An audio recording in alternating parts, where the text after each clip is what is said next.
Hello my dear student, कैसे हो आप लोग। आज हम शुरू करने जा रहे हैं जो क्लास 6 का जो ग्रामर है, उस ग्रामर का जो फर्स्ट चैप्टर था वो चैप्टर ख़त्म हो गया था। तो अब हम लोग क्या करेंगे, लास्ट में जो मतलब ये जो देखिए अंत में जो क्वेश्चन है सॉल्व करने के लिए जो दिया है वो उसके बारे में हम लोग डिस्कस करेंगे। और ये यहाँ पे जो क्वेश्चन है उस क्वेश्चन का जो आंसर है वो मैंने मतलब पहले निकाल के रखा है ताकि आप लोगों को समझने में आसान हो। तो यहाँ पे आप लोग देख लीजिए कि मैं यहाँ पे कट पेंसिल से लिख के रखा है, तो आप लोग देख लीजिए। और मैंने फ़ोटो भी भेज दूँगा, आप लोग को वहाँ से देख के अपनी कॉपी में लिख लेना, ठीक है। तो अभी हम लोग मतलब डिस्कस करेंगे पेज नंबर 12। पेज नंबर 12 का ये number A. Mark the following sentence as the declarative, in interrogative, I imperative और a exclamatory. Insert appropriate functions mark according to the types of sentences. यहाँ पे बोला गया है कि यहाँ पे नीचे जितने सारे मतलब सवाल किया गया है, जो क्वेश्चन किया गया है उसमें से कौन सा डिक्लेरेटिव है, कौन सा इंट्रोगेटिव है, कौन सा इम्पेरेटिव है, कौन सा एक्सक्लेमेटरी है, ये आप लोगों को आइडेंटिफाई करना है, मतलब ढूंढना है ये कौन सा सेंटेंस में आता है। जैसे कि नंबर 1 में क्या है कि please be seated. Please be seated ये इम्पेरेटिव मैंने लिख के रखा है। इसके बारे में आपको पहले ही क्लास में डिस्कस किया हो मैंने। और इम्पेरेटिव सेंटेंस क्यों है ये भी मतलब क्लास में मैंने डिस्कस किया आप लोगों के साथ। तो पहला क्या है कि प्लीज़ बी सीटेड, ये क्या है, एक कमांड है। मतलब आपको बोला गया है कि आपको मतलब थोड़ा ज़ोर से बोला गया है कि आप यहाँ पे बैठो, मतलब इस तरह का जो सेंटेंस होता है वो क्या होता है, ये इस तरह का सेंटेंस को हम लोग कमांड सेंटेंस बोला जाता है, जो आदेश दिया जाता है कि आप यहाँ पे बैठो। तो अगर जिस सेंटेंस में कमांड होगा, कमांड एक्सप्रेशन दिखाएंगे, तो उसमें उनमें से वो सेंटेंस क्या होगा, इम्पेरेटिव सेंटेंस बोला जाएगा, ठीक है। उसके बाद है number 2, could you please fetch me a glass of water. यहाँ पे क्या बोला है, कुड यू प्लीज़। तो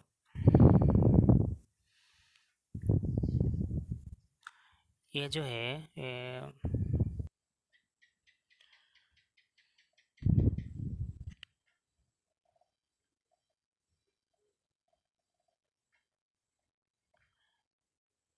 इसके बाद हम लोग डिस्कस करेंगे नंबर 2। यहाँ पे बोला गया है कि could you please fetch me a glass of water. यहाँ पे सवाल किया गया है कि कुड यू प्लीज़, तो मतलब पूछा है कि मुझे थोड़ा पानी रहा है कि मांग रहा है, इस तरह का अगर कुछ मतलब सेंटेंस में बोला जाएगा तो वो क्या होगा, इंट्रोगेटिव सेंटेंस हो जाएगा। अगर इंट्रोगेटिव सेंटेंस होगा तो उसमें क्या होगा, क्वेश्चन मार्क होगा। तो यहाँ पे क्या होगा, इंट्रोगेटिव प्लस क्वेश्चन मार्क। आप लोग देख लीजिए, ये इंट्रोगेटिव प्लस क्वेश्चन मार्क, ठीक है। उसके बाद है number 3, did he take all his papers with him. ये भी सेम बात है, डिड ही मतलब ये जो भार भैया पहले आ गया है, तो अगर अगर मतलब डीड ही, गुड ही, मतलब वाट ही, इस तरह का जो सवाल होता है वो तो इंट्रोगेटिव होता है, वो तो आप लोगों को तो पता ही है पहले से ही। तो ये आसानी से पहचान सकते हैं कि ये क्या होगा, इंट्रोगेटिव सेंटेंस होगा। मतलब did he take all his papers with him, मतलब उसका जो मतलब सारे पेपर है वो उसके साथ में लेके गया है कि नहीं, ये पूछा है। अगर पूछा है तो ये क्या होगा, इंट्रोगेटिव सेंटेंस होगा, ठीक है। उसके बाद है नंबर 4। नंबर 4 है the paint's wet watch out. ये जो पेंट करता है ना, हम लोग घर में करता है या गाड़ी में करता है या फर्नीचर में जो पेंट करता है, उस पेंट्स के बारे में बोल रहा है कि वेट वाट्स आउट, मतलब पेन को मतलब गीला होने के लिए यहाँ पे बोला गया है। तो ये एक सिंपल सा सेंटेंस है, मतलब एक स्टेटमेंट है। अगर स्टेटमेंट होंगे तो वो क्या होगा, डिक्लेरेटिव सेंटेंस में हो जाएगा। तो इसके बारे में इसके लिए आपको पहले जानना पड़ेगा कि डिक्लेरेटिव सेंटेंस किसको बोला जाता है। डिक्लेरेटिव सेंटेंस उसको बोला जाता है जिसको इसमें स्टेटमेंट होता है, फैक्ट होता है, असर्शन होता है, और क्या होता है, आर्गूमेंट की तरह जो मतलब सेंटेंस होता है, वो उसको क्या बोलता है, डिक्लेरेटिव सेंटेंस बोलता है। तो ये द पेंट्स वेट्स आउट, ये तो एक मतलब स्टेटमेंट है, तो ये क्या होगा, आसानी से हम पहचान सकते हैं कि ये डिक्लेरेटिव सेंटेंस होगा। नंबर 5 क्या है, ट्रेस ट्रेस्पैसर्स विल बी प्रोसिक्यूटेड। ये भी एक स्टेटमेंट है, मतलब एक फैक्ट की तरह स्टेटमेंट है। ये बोला गया है कि ट्रेस्पैसर्स मीन्स वो क्या है, और मतलब एक अपराधी है वो, मतलब जो लोग क्राइम करता है उन लोगों को ट्रेस्पैसर्स बोलता है। विल बी प्रोसिक्यूटेड मतलब प्रोसिक्यूटेड मतलब जो मतलब जो विचार किया जाता है कोर्ट में, जो अदालत में जो वो विचार होता है, मुकदमा जो चलता रहता है, मुकदमा जो होता है उसको क्या बोलते हैं, प्रोसिक्यूटेड बोलता है। तो ट्रेस्पैसर्स विल बी प्रोसिक्यूटेड मतलब जो दोषी है उनका क्या होगा, मतलब उनका क्या होगा, विचार होगा, मतलब मुकदमा चलेगा। तो ये भी एक क्या है, डिक्लेरेटिव सेंटेंस होगा, क्योंकि एक स्टेटमेंट मतलब शो कर रहा है, स्टेटमेंट बता रहा है। तो नेक्स्ट है number 6, I am so excited about the vacation. जब हम लोग को समर वेकेशन आता है तो हम लोग क्या करते हैं, बहुत ही एक्साइटेड हो जाता है, मतलब खुश हो जाता है कि हाँ हम लोग क्या करेंगे नेक्स्ट, जब हाँ समर वेकेशन है हम लोग इधर इधर घूमने जाएंगे, ये करेंगे वो करेंगे। तो क्या होगा, ये एक एक्साइटेड होने वाली बात है। तो ये I am so excited about the vacations, ये भी क्या होगा, एक स्टेटमेंट की तरह ये मतलब बिलोंग्स करता है ये सेंटेंस। तो इसके लिए ये क्या कर सकते हैं हम लोग, इसको डिक्लेरेशन सेंटेंस बोला जाता है। फिर से बोल रहा है, डिक्लेरेटिव सेंटेंस उस सेंटेंस को बोला जाता है जिसमें स्टेटमेंट रहता है, मतलब स्टेटमेंट रहता है, फैक्ट रहता है। जैसे कि the pollution level in Delhi reached dangerous level last week. The pollution level in Delhi reached dangerous level last week, ये क्या है, फैक्ट है, ठीक है। जैसे कि आई एम स्लीपिंग, ये एक स्टेटमेंट है। तो इस तरह का सेंटेंस अगर जिसमें रहेगा तो वो क्या होगा, डिक्लेरेटिव सेंटेंस रहेगा, मतलब डिक्लेरेटिव सेंटेंस बोला जाएगा। तो नेक्स्ट है number 7, you must share your toys with your brothers. यहाँ पे बोला गया है कि मस्ट जहाँ पे होगा वो आप समझ लीजिए कि वो सेंटेंस क्या होगा, इम्पेरेटिव सेंटेंस हो जाएगा, क्योंकि यहाँ पे आपको थोड़ा जोर लगा के बोल रहा है कि आपका जो मतलब टॉयस है वो आपको ब्रदर के साथ क्या करना है, शेयर करना है, मतलब बांटना है, बांट के लेना है। ऐसा नहीं है कि जो टॉयस है आप पूरा का पूरा खुद रख लो, ऐसा नहीं है, मतलब आप भी लो, आपके साथ आपका जो ब्रदर है उसको भी देना चाहिए। तो इस तरह का अगर सेंटेंस है तो उसको क्या बोला जाएगा, इम्पेरेटिव सेंटेंस बोला जाएगा। तो नंबर 8 है, she is writing an exciting new novel. ये भी एक स्टेटमेंट ही है, जो she is writing an exciting new novel, वो क्या कर रहा है, एक नॉवेल लिख रहा है। तो ये आसानी से समझ सकता है, ये डिक्लेरेटिव सेंटेंस है। उसके बाद है, Shreyas does not like to have tea और कॉफी। तो श्रेया का क्या होता है, मतलब टी और कॉफ़ी पसंद है, ये भी डिक्लेरेटिव सेंटेंस बोला जाता है। उसके बाद name an animal that hunts at name an animal that hunts at night. Number 10 है ये, ठीक है। मतलब रात को जो मतलब एनिमल जो मतलब जानवर वगैरह होता है वो क्या करता है, रात को जो शिकार करता है उसके बारे में बोला है कि रात को जो प्राणी या मतलब जो जानवर है, एनिमल मतलब रात को शिकार करता है, उस शिकार करने वाला जानवर का नाम बताओ। तो ये क्या होगा, इम्पेरेटिव सेंटेंस में हो जाएगा, क्योंकि ये क्या कर रहा है, ये एक मतलब कमांड कर रहा है कि आप ये करो, ये करो, ये करो, वो करो। यहाँ पे बोला है कि नाम एनिमल जो मतलब रात को जो शिकार करता है उस एनिमल का नाम बताने के लिए बोला है। तो मतलब कुछ करने के लिए बोला है, तो अगर कुछ करने के लिए बोला जाएगा तो वो क्या होगा, वो कमांड सेंटेंस में आ जाएगा। तो इसलिए क्या होगा, नंबर 10 क्या होगा, इम्पेरेटिव सेंटेंस। उसके बाद है number 11, will you and Mohit come with us to the party. यहाँ पे देखो मीनिंग मीनिंग टेनिंग सुनो, यहाँ पे देखो कि विल यू पूछा, पहले दो शब्द में ही पता चलता है कि ये इंट्रोगेटिव सेंटेंस है। मतलब विल यू मतलब आप हो, मतलब इस तरह का जो सेंटेंस होता है वो क्या होता है, इंट्रोगेटिव सेंटेंस होता है। अगर ये सेंटेंस ऐसा होता है, यू विल एंड मोहित कम, तो क्या होता है, ये डिक्लेरेटिव इम्परेटिव कोई भी होता है। यू मतलब could you, will you, number should you. तो इस तरह का जो सेंटेंस होता है ये क्या होगा, मतलब इंट्रोगेटिव सेंटेंस होता है। ये क्या होता है, विल एक बी बार है, विल क्या है, बी भार में, बी भार को आगे मतलब आगे लेके और सब्जेक्ट जो है यू उसको पीछे में डाला है, तो इसलिए क्या होगा, तो इस तरह का अगर सेंटेंस है वो क्या होगा, इंट्रोगेटिव सेंटेंस में मतलब इंट्रोगेटिव सेंटेंस बोला जाता है। तो ये वाव है वो really with me Amitabh Bachchan. Wow इस तरह का अगर जिस सेंटेंस में शब्द यूज़ किया जाएगा तो वो हम लोग क्या कर सकते हैं, आसानी से बोल सकते हैं कि ये क्या है, एक्सक्लेमेटरी सेंटेंस। इसमें बोला कि have you really meet me Amitabh Bachchan, मतलब वाह क्या आप अमिताभ बच्चन से मीट किया है, तो इस तरह का मतलब वो सरप्राइज होकर बोल रहा है कि आप सचमुच अमिताभ बच्चन से मतलब मीट किया है, मतलब उसके साथ आप देखा कि उसको आप देखा है या उसके साथ मीट किया है। तो इस तरह का जो सेंटेंस होता है वो क्या होगा, एक्सक्लेमेटरी सेंटेंस। अब हम शुरू करेंगे question number B, page number same ही है 12। Write declarative sentence as answer to the following interrogative sentence.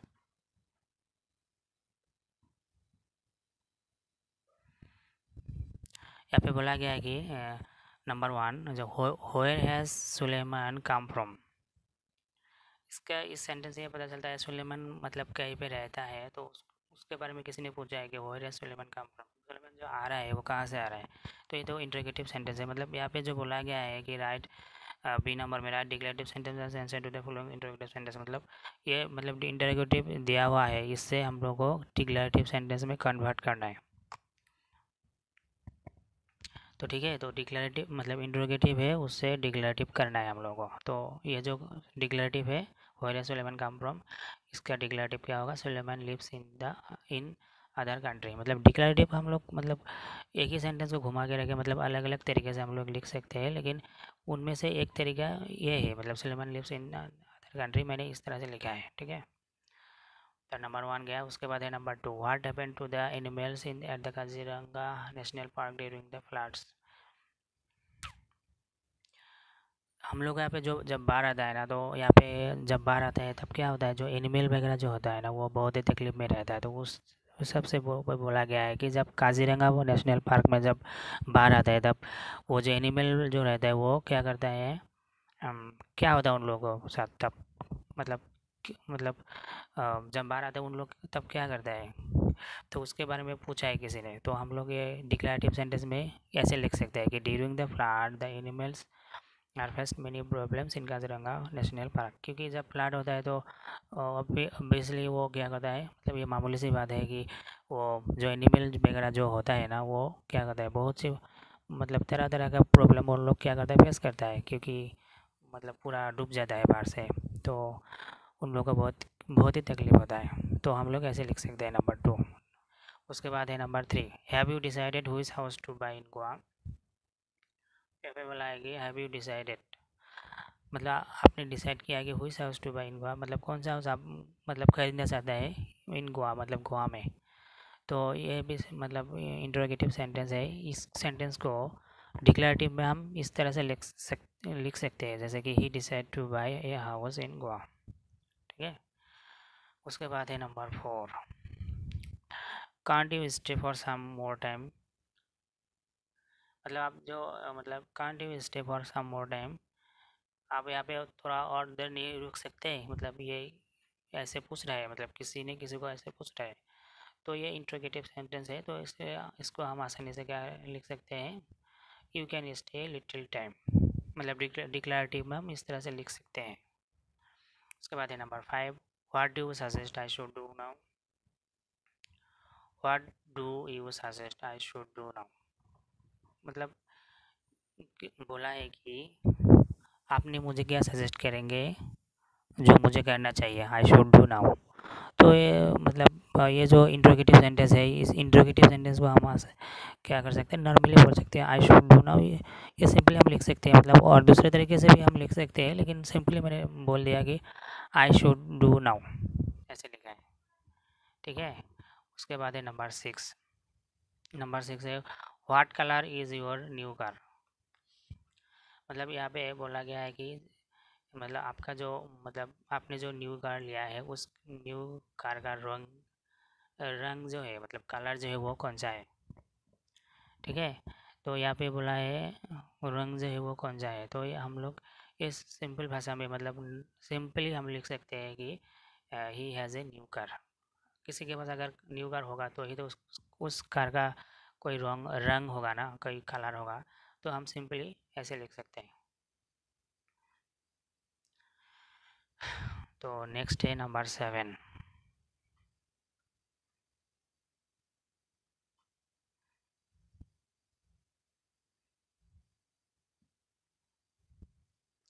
Will you sing this song with me. मतलब ये जो गाना मतलब क्या आप मेरे साथ गा सकते हैं, मतलब किसी ने सवाल किया है तो हम सिंपली क्या कर सकते हैं, you can sing this song with me. हाँ, आप मेरे साथ ये गाना गा सकते हैं। अगर ऐसे लिखेंगे तो ये क्या होगा, ये मतलब आंसर की तरह हो जाता है कि वो मतलब ऊपर में जो है will you sing this song with me एक सवाल किया गया है और नीचे में you can sing this song with me, मतलब क्वेश्चन आंसर जैसा दिखता है। लेकिन अ, ऐसा दिखता है लेकिन फिर भी वो क्या होगा, ऐसे लिखने से वो क्या होगा, डिक्लेरेटिव में हम मतलब कन्वर्ट इस तरह के कन्वर्ट इस तरह से हम कन्वर्ट कर सकते हैं, मतलब बोल सकते हैं, मतलब डिक्लेरेटिव सेंटेंस के हिसाब से। तो उसके बाद है number 8, who made those miniature models. Miniature मतलब एक मतलब छोटा सा मतलब छोटे से छोटे मॉडल्स। मॉडल्स तो हम जानते हैं कि जैसे कि हम किसी को फॉलो करते हैं या कुछ ऐसा कुछ चीज़ है, मतलब जो हम लोग अ, उनका मतलब देख के हम सीखते हैं या फॉलो करते हैं। तो मिनिएचर मॉडल्स मतलब छोटे से छोटे मॉडल्स है, मतलब इसमें बोला गया है कि हु मेड दिस, ये छोटा सा जो मॉडल्स है वो कौन बनाए है। तो ये क्वेश्चन सवाल किया गया है तो हम लोग नॉर्मली ऐसे मतलब इस तरह से लिख सकते हैं कि those miniature models are made by someone. ठीक है, उसके बाद है number 9, what was the last thing you did before leaving home. Before leaving before leaving home did some things. Number 9 है what was the last thing you did before leaving home. यहाँ पे बोला गया है कि अ, यहाँ पे बोला गया है कि जो आपने आप जब घर से निकल रहे थे, मतलब आप तो घर में मतलब बहुत सारे काम करते हैं, तो यहाँ पे उन काम के बारे में पूछा गया है कि जो काम आप घर से निकलने के वक्त आप करके आए हैं, मतलब लास्ट टास्क जो है। तो यहाँ पे ऐसे बोला है तो ये सवाल किया गया है तो इसमें हम क्या करेंगे, ऐसे लिख सकते हैं before leaving home you did something. Why did you run away if you were innocent. यहाँ पे बोला गया है कि अगर आप निर्दोष हो तो आप क्यों दौड़ रहे हैं, भाग रहे हैं, ऐसे बोला है। तो हम लोग क्या, तो इसको हम क्या कैसे लिख सकते हैं कि no need to run away if you are innocent. अगर आप निर्दोष है तो अगर आप निर्दोष हैं आपको क्या मतलब दौड़ने की कोई ज़रूरत नहीं है, मतलब भागने की कोई ज़रूरत नहीं है। इस तरह से हम क्या कर सकते हैं, डिक्लेरेटिव सेंटेंस में लिख सकते हैं, मतलब डिक्लेरेटिव सेंटेंस में कन्वर्ट कर सकते हैं। उसके बाद है how many students are there in your class. किसी ने पूछा है कि आपका क्लास में कितना स्टूडेंट है। तो नॉर्मली हम अगर ज़्यादा है तो ज़्यादा बोलेंगे, कम है तो कम बोलेंगे। तो यहाँ पे मतलब ऐसे लिख सकते हैं कि many students are here in our class. तो ये डिक्लेरेटिव हो गया। उसके बाद है number 12, who is the head boy of the school this year. मतलब हर साल में मतलब जैसे कॉलेज फंक्शन होता है या मतलब कॉलेज में इलेक्शन होता है या स्कूल में इलेक्शन होता है, उनमें से एक मतलब हेड बॉय को चुना जाता है, क्लास में हो या स्कूल में हो। तो उनमें उनमें से किसी ने पूछा है कि आप लोगों का जो स्कूल है उनमें से कौन सा बॉय इस बार हेड है मतलब चीफ है, किसी ने पूछा है। तो ये तो मतलब सवाल किया है किसी ने किसी के द्वारा। तो हम बोल सकते हैं कि ही इज़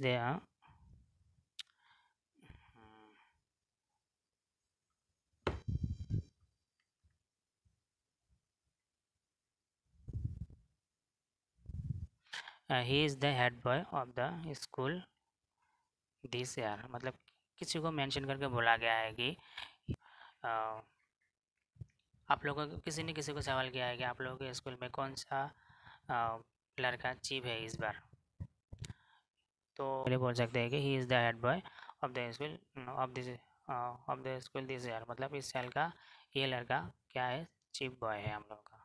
ठीक है, तो इसके साथ साथ हम लोगों का क्या हुआ, 1 से 12 तक क्वेश्चन जो है वो सॉल्व हो गया।